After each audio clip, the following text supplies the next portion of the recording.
now have the privilege of introducing our special guest. It is always an honor to welcome a world leader to Canada and to the Canadian Club of Toronto. It is especially gratifying when that individual is a person as widely and deeply respected as our guest, the Honorable Dr. A.P.J. Abdul Kalam, 11th President of India. Many of you are familiar with David Johnson, who is currently transitioning from his role as President of the University of Waterloo to the esteemed role of Governor-General of Canada. About Dr. Kalam, President Johnson recently had this to say: Dr. Kalam is recognized as one of India's most progressive mentors, innovators, and visionaries for his scientific and humanitarian work. Dr. Kalam was President of India from 2002 to 2007, during a time of remarkable transition in that country. Among Dr. Kalam's presidential legacies are his tireless work on behalf of young people and his visionary leadership in promoting India's development in the areas of science and technology. Dr. Kalam understands very well that knowledge, particularly scientific knowledge, can open doors to the future. By profession, he is an aeronautical engineer, a graduate of the Madras Institute of Technology. He rose to become chairman of India's Technology, Information Forecasting and Assessment Council. And with the help of 500 experts, he led India to develop Technology Vision 2020, a roadmap for transforming the country into a developed nation by the year 2020. Dr. Kalam's list of accomplishments includes having served as the principal scientific advisor to the Government of India from 1999 to 2001, being the chairman ex officio of the Scientific Advisory Committee to the Cabinet, and having piloted the India Millennium Mission 2020. As one of India's most distinguished scientists, he is the recipient of many awards and institutional fellowships, including honorary doctorates from 30 universities and institutions. In fact, just 3 days ago, the University of Waterloo presented Dr. Kalam with an honorary doctorate of engineering. Dr. Kalam has been honored with India's most coveted civilian awards: Padma Bhushan in 1981, Padma Vibhushan in 1990, and the highest civilian award, Bharat Ratna, in 1997. Today, he'll share his thoughts with us about science and its role in determining the future, our own, and that of the world at large. Please welcome Dr. A.P.J. Abdul Kalam.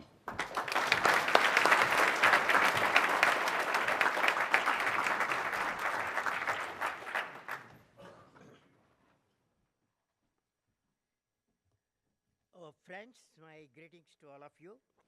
First of all, I would like to greet Nicholas Chambers, the President of Canadian Club of Toronto. And all of you, very nice to meet you in the lunch time, and you have finished your lunch. The topic initially, science is borderless, but I have changed the topic to suit the occasion. You don't mind, I think so. Friends, when an organization or a club, India, like Canadian Club, when it's starting 114th year, I was asking myself, when the president told me that is 114 years old, I was asking myself, what is its significance? You know, the planet Earth, it rotates one axis. It takes 24 hours. Then this fellow, planet Earth, orbits around the sun. 1 year it takes. And Toronto is in the planet Earth. With the Canadian Club of Toronto, this planet Earth has orbited the Earth full orbit 113 times. And its age is 113. And now you are entering your 114th orbit around the sun, your Canadian Club of Toronto. My hearty congratulations to all of you.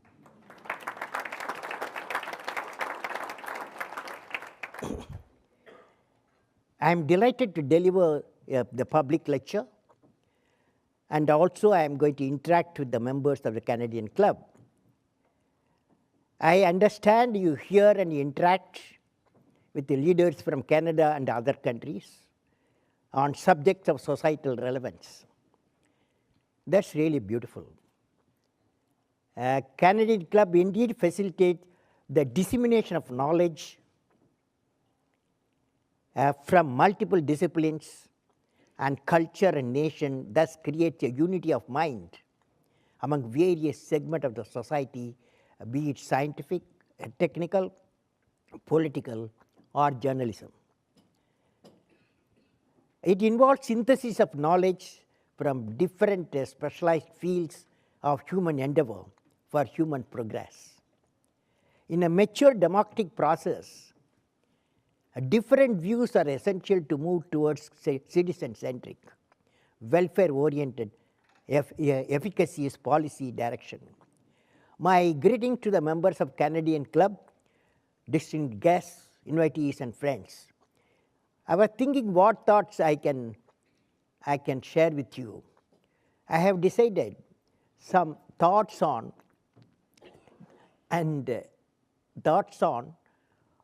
a few events which I have experienced. So I want to share with you.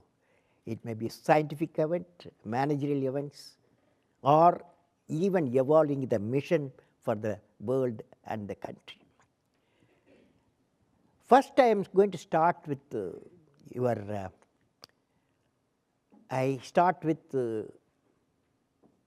an event took place on Sunday. Dear friends, I was born in a small island called Rameshwaram in India. I am an island fellow.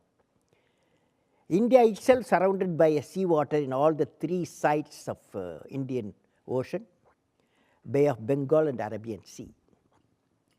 The northern side is surrounded by Himalayas.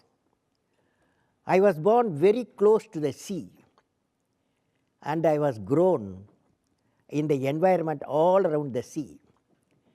I worked and launched rocket system, put the satellites in the orbit from the sea coast, and built the missile rangers in the sea coast and the islands. Main part of my life I spent in and around the surroundings of water. Why I am saying this, friends? Whenever I visit your great nation, Canada, for me, even for the world, the first impression what we get is water, water everywhere. Water enriched with rich biodiversity, Canada. After reaching Toronto, Canada on 25th September 2010, I went to Niagara Falls to attend the 4 socio and cultural functions on Sunday to start with. I visited Niagara Falls and I was staying very close to Niagara Falls and could see the mighty falls in front of me from my chambers of stay, and enjoyed its natural beauty in day and night time too. After seeing the mighty step taken by its leadership of Canada, connecting the lakes, rivers, ultimately connect to the Atlantic Ocean, it was the amazing step taken by Canada towards the humanity of the world, enriching the nation and bring peace. I understand the gigantic Niagara Falls, which throws 30,000 million gallons of water per minute, and its perennial is the gift of God. Dear friends, I am convinced the people of Canada are living in the nation of water, and Canada can be called the nation of water and water. When I was witnessing the rainbow from the millions of drops emanated out of Niagara Falls, my mind was filled with joy, and my thoughts were hovering around its youthfulness forever. What is the message it communicates to the world? Yes, the world of 3 billion young and energetic youth, what is the message Niagara Falls gives? I could not control myself. I composed a poem. You want to hear the poem? I composed a poem as a tribute. I composed a poem as a tribute to Niagara Falls of Canada, the water nation. I would like to share with you. The name of the poem is A Song of the Mighty Fall. A Song of the Mighty Fall. It goes like this. Oh, Niagara Falls, you always look young and energetic. What can be the message to the youth of the planet? What can be the message youth of the planet, including our students sitting there? Now Niagara Falls says, oh youth, I have a rhythmic song for you. You can recite it and recite it. The youth power of the world is the greatest power. Niagara Falls says, the youth power of the world is the greatest power on the earth, above the earth, and under the earth. Youth with their power can transform the planet Earth into prosperity and peace. This is the song, and it came just a few minutes, but song goes, a big song, 40 lines, I'm not going to repeat. This is the essence of it, okay?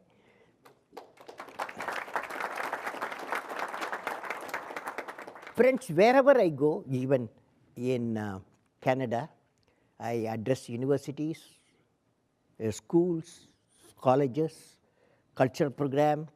One question that always comes in from the young minds, can you tell us, based on your experience, how to succeed in life? Of course, you are all successful people sitting in front of me, but these were young people, they are asking this question. So I told them that one of the biggest thing is the aim in life. You must set a goal in your life and then acquire the knowledge continuously.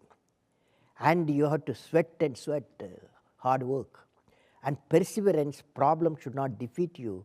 You should defeat the problem and succeed. These are the 4 principles for success. These are the 4 proven steps.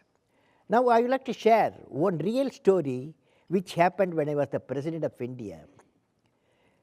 You know, every week on Saturday, I used to meet 250 young people, different parts of the country. On that day, they come from northeastern tribal states, original people, and there were a number of students were there, 250 students from the northeastern states, all young people below 17. When I asked them, what is your dream? What is the type of life you want to lead? Many people say they want to become doctors, engineers, lawyers. Some people said they want to go to Mars. Few people said they want to be politicians. So all this was nice to hear. But one boy got up. The boy said, my name is Srikant, Mr. President. I want to become the President of India, first President of India who is visually handicapped. No, he did not have the eye. He cannot see. But he wanted to become the first President of visually handicapped person. So that dream was so fantastic. I wished him all the best. This fellow was in 10th class he was staying. Then he studied 10 plus 1, 10 plus 2. He got 95% mark. In MIT, USA, he got admission. As soon as he got the admission, the CEO of one of the company in India wrote him a letter, Dear Srikant, as soon as you finish your education, you come to India, your job is waiting for you. But the boy writes like this, Dear CEO, I will join you if I don't become the President of India. And this is, the issue here, he has got a vision. A physical vision he doesn't have, the boy, but he has got the vision. So that we are all very much moved. Another thing is I am teaching nowadays at Gatton College of Business and Economics at Kentucky. This April I was with them. So when I was teaching, one student, the subject is how to evolve a happy, prosperous society. What are the methods in the difficult world, how to evolve the happy, prosperous, and peaceful society. So then when we are discussing various issues, one student got up. The student asked me, Mr. Kalam, we find in your book many things in life you have done. Which is the one you felt the happiest occasion? Happiest occasion. Now it's very tough in life, 60 years. I'm 78, and this girl asked me in 60 years' time, what is the thing which you have done which made you more happy? So I have to explain. So the first thing in 1980, when India built its own satellite launch vehicle and put the satellite in the orbit, I was the project director and the mission director. And it was a beautiful thing to happen. I felt very happy. My team was happy. The nation was happy. In 1990, when we launched the missiles, ballistic missiles of a range 2,000 kilometers, we reached the target. That also gave a lot of happiness because 2,000 kilometers, India's first time, it indicates that a capacity of missile performance. Third thing, in May 1998, 18th May 1998, the temperature in the desert area, it was 53 degrees Celsius. Here, you know, you have got 20 degrees Celsius now. So 53 degrees Celsius, and the test was done, nuclear test was done. India became a nuclear weapon state, so that also gave a lot of happiness. Then we evolved about 500 experts, a document, India 2020 vision. This document, how India can transform into an economically developed nation, was presented to the cabinet and then to the parliament. When the parliament discussed and parliament felt the importance of the vision, that also gave a lot of happiness. But still I am not meeting the question what the student has put, which gave you maximum happiness. There I have to narrate an incident. When I was a scientist, when I was working, I developed for Agni missile, there's a long-range missile, a material called carbon-carbon material. This carbon-carbon material has got a unique quality, and a high temperature, it will be strong, and also it will not ablate. So this material we have used for as a heat shield, for a re-entry heat shield for Agni missile. So it flies 15 times the sound speed.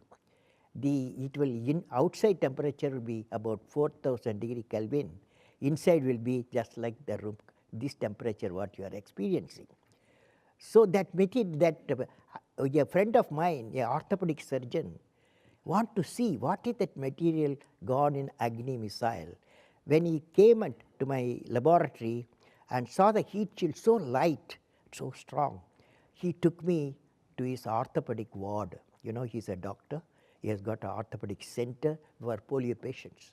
There all the children, about 30 children, they were wearing the calipers, or called FRO, floor reaction orthosis item.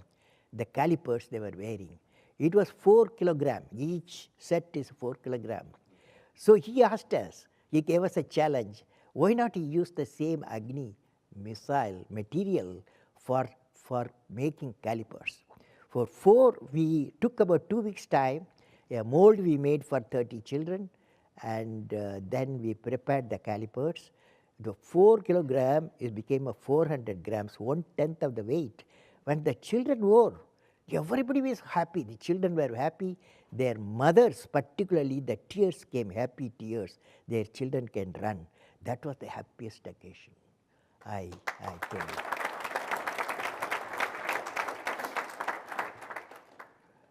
Now, friends, I am going to talk to you the real, what we have to do, you know. The question is, wherever university discussion I am having, one point comes in. You have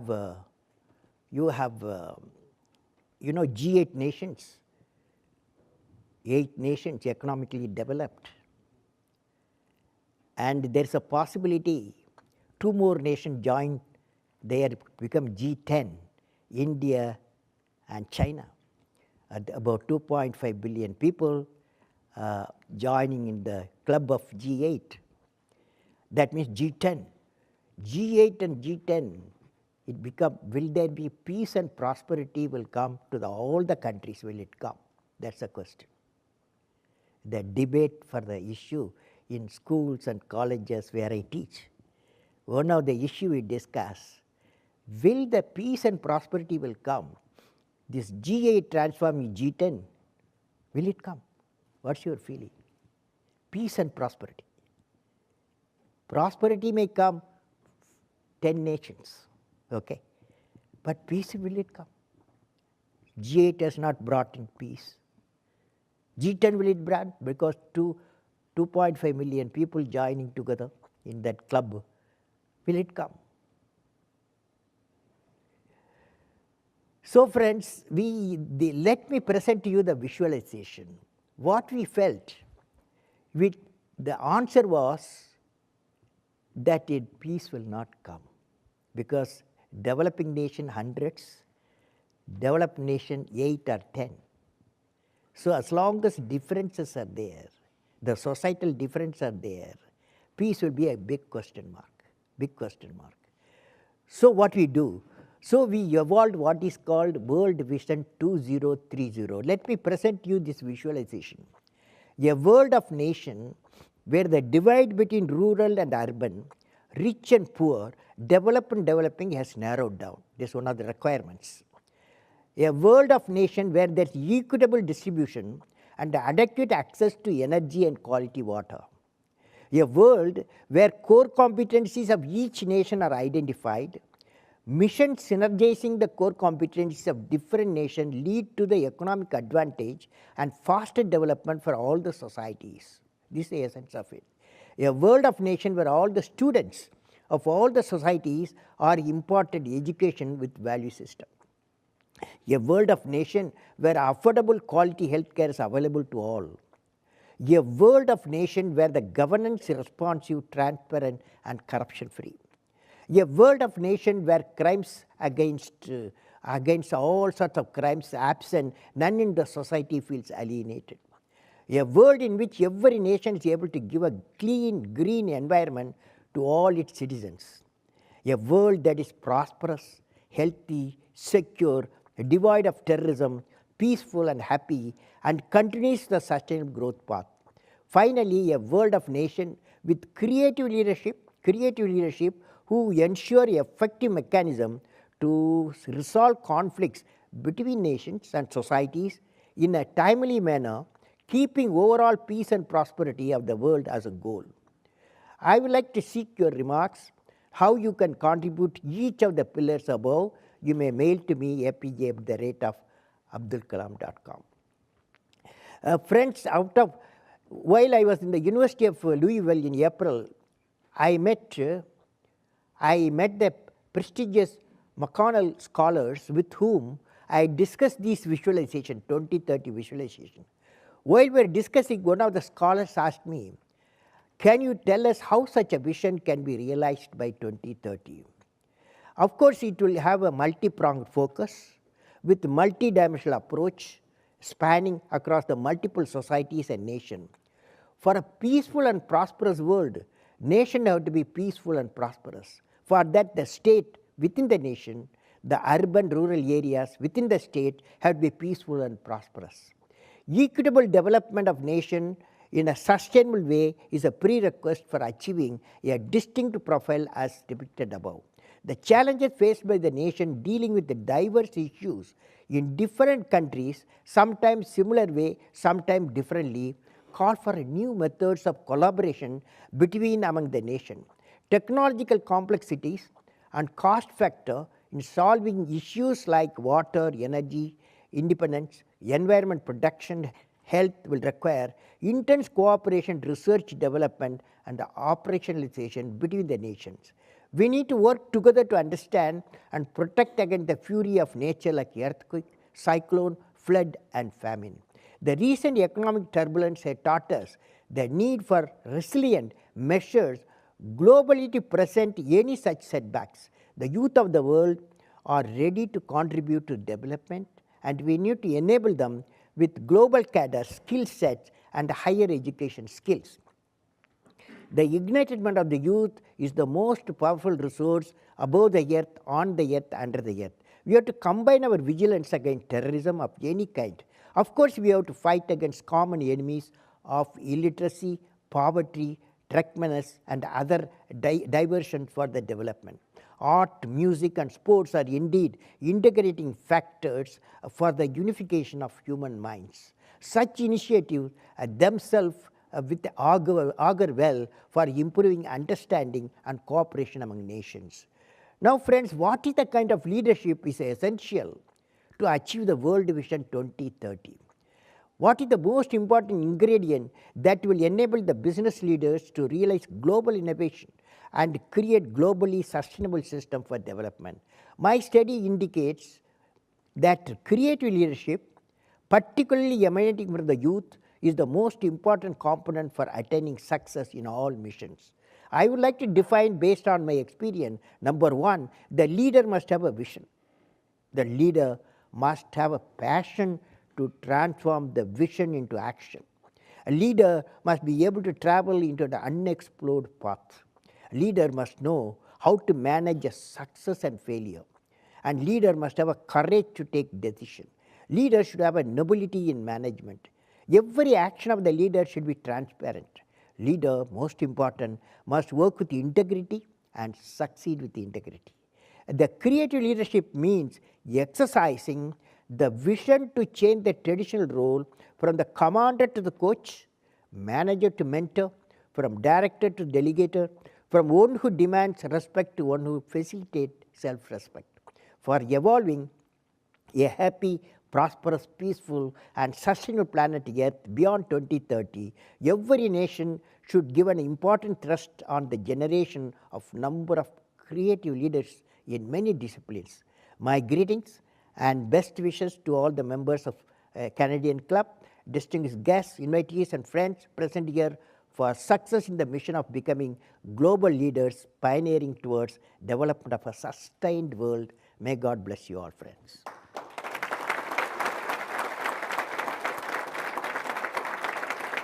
Thank you very much.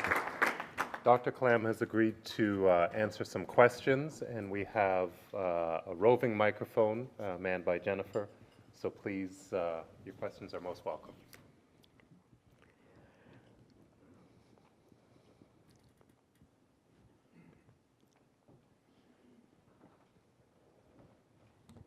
Good afternoon, Mr. Kalam. I'm Puneet. I'm an MBA student from Richard Ivey School of Business. You mentioned about the Vision 2030, and I wanted to know how the youth of Canada can contribute towards the development of India or even the world you're envisioning in 2030. I believe one area on the environment and energy and environment, this definitely India and Canada and many nations can work together. For example, the clean energy is nuclear energy, and the clean energy is the solar power. In solar power as well as clean energy, the both nations can join together, bring out say 500 megawatt power, a modular 500,000 megawatt power. And this can be wherever the coal-fired thermal power plants are there, they can be replaced with the environment-friendly solar power and nuclear power. So India and Canada can take the leadership in that.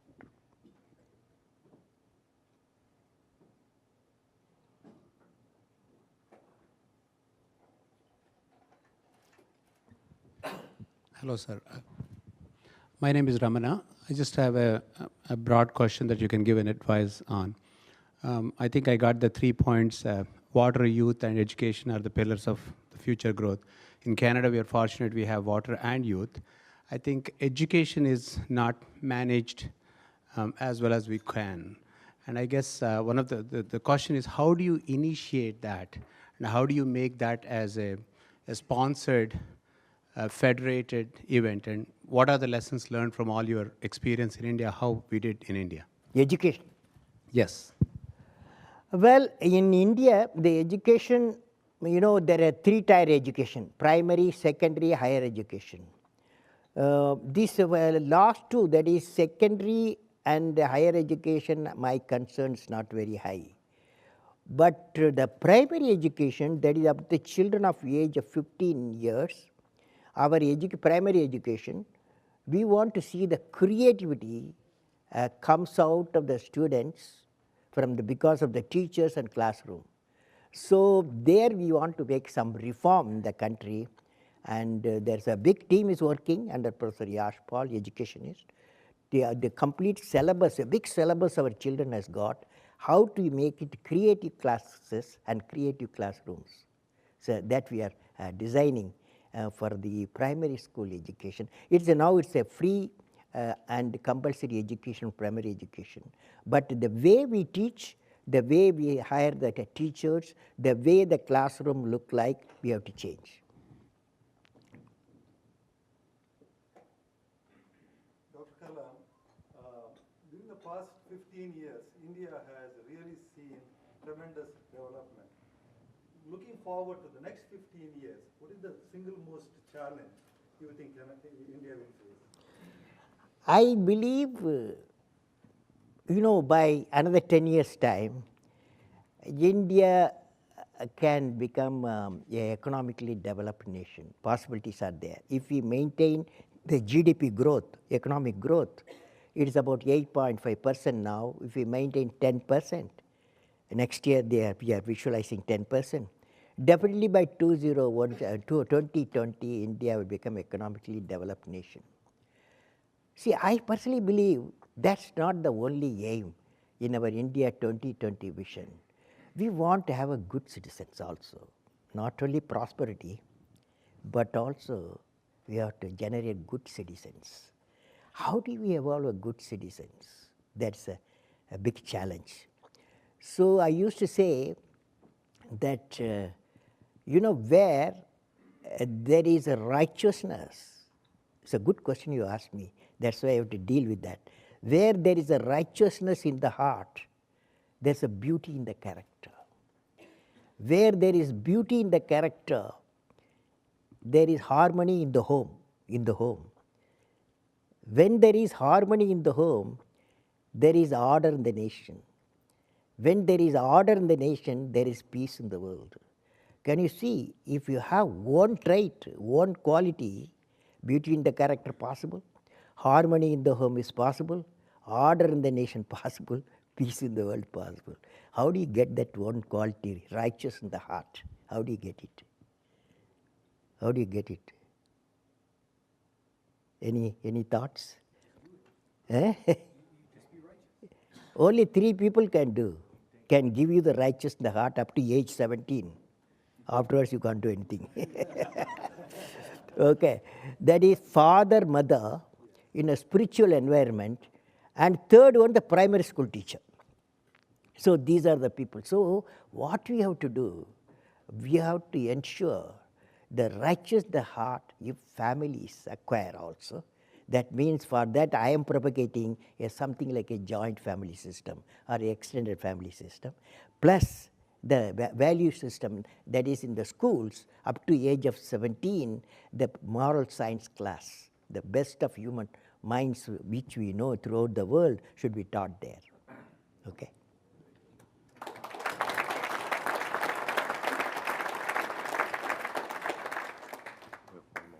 Yes. Good afternoon, Dr. Kalam. It's a really privilege that I'm among one of the listeners here and to listen to your thoughts and vision. My name is Samir Sen, and you just mentioned about the higher education in India. So I have a question regarding that, about the Professor Yashpal committee report, which came, I think, sometime last year. And in that he mentioned, in fact, the IIT and IIMs in India, which are, the Premier League colleges, to in fact take initiative to launch programs in literature as well as in politics to create politicians for the future for India. So my question is how much you agree with that kind of summary which he arrives. Do you think the leadership in India requires education, and why not? I think it's a fantastic question whether politicians they need a school. You know, but I think we can debate it actually for 2 or 3 minutes because you know, as per our constitution, any country's constitution, that the people with certain eligibility, with a minimum qualification, certain type of experience, they can work for political legislators or parliament members. They can work for. For example, last year I took class, okay, in IIM Bangalore for 250 legislative members of Karnataka Assembly, okay, the new entrants after election, new entrants. When I interacted with them, I was with them for some time, interacted with them, nowadays the young people are coming in politics. That's a good news. And second thing is, the cost of becoming elected becoming a very high, and that puts in cycle of all bad things to happen. So my feeling is, answer to your question, that they have you can't have a school like IIM or IIT for politicians, but you can always say every 5 years the political leaders go through a course of 3 months in a school uniquely developed for them, for political leaders. Because in politics, it has got two components, political politics and developmental politics. The development politics politicians should do most of the time, but they are doing the political politics. So we need really a good teaching at various institutions, various countries. We must all come together to have, but how to make them to get convinced they need a school?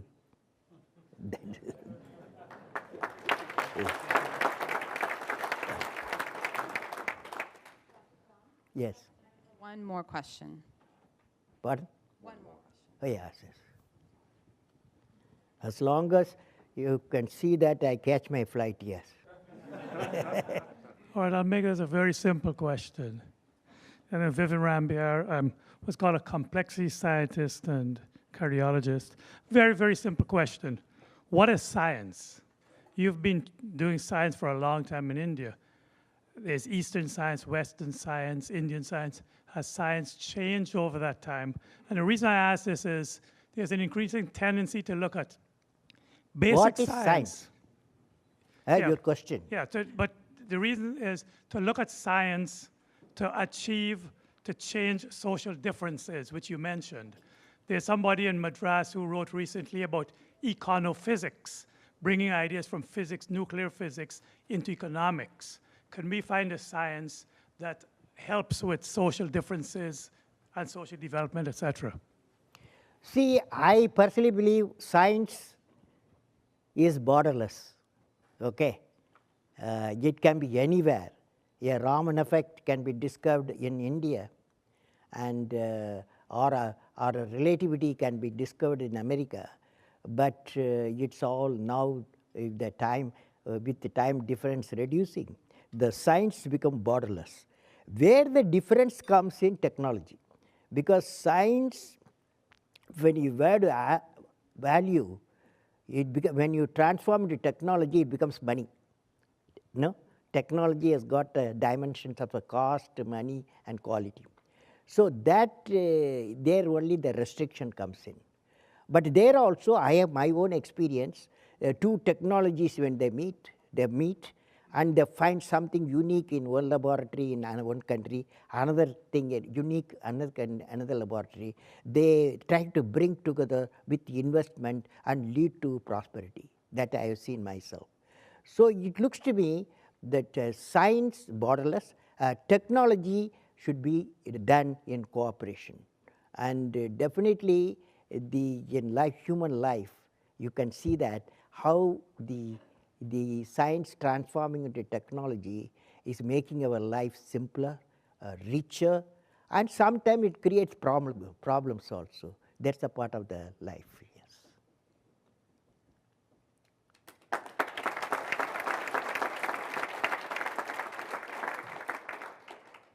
Okay?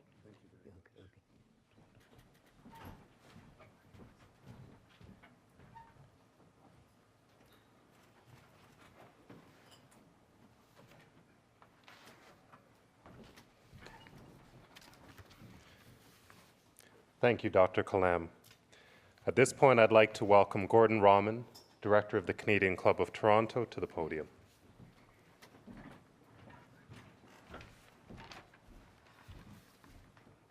Thank you, Dr. Kalam. Like most of the West, we in Canada have marveled at the transformation that has taken place in India. As you know, Canada and India have a special relationship. 1 million of our citizens trace our origins or ancestry to India, and every year thousands more choose Canada as a place to visit, study, or even live. Canada may be a nation of water, but India is truly a nation of adaptation. Over the past many years, India's investment in educating its people, particularly in science and technology, and preparing them for the knowledge economy, has enriched the entire world, Canada included. Its success and ability to adapt so quickly has already begun to translate into greater prosperity for its people and clearly reflects the positive, forward-thinking changes that India has made. Congratulations on your and India's success, and thank you again for sharing your stories and your thoughts for the future of our world with us today.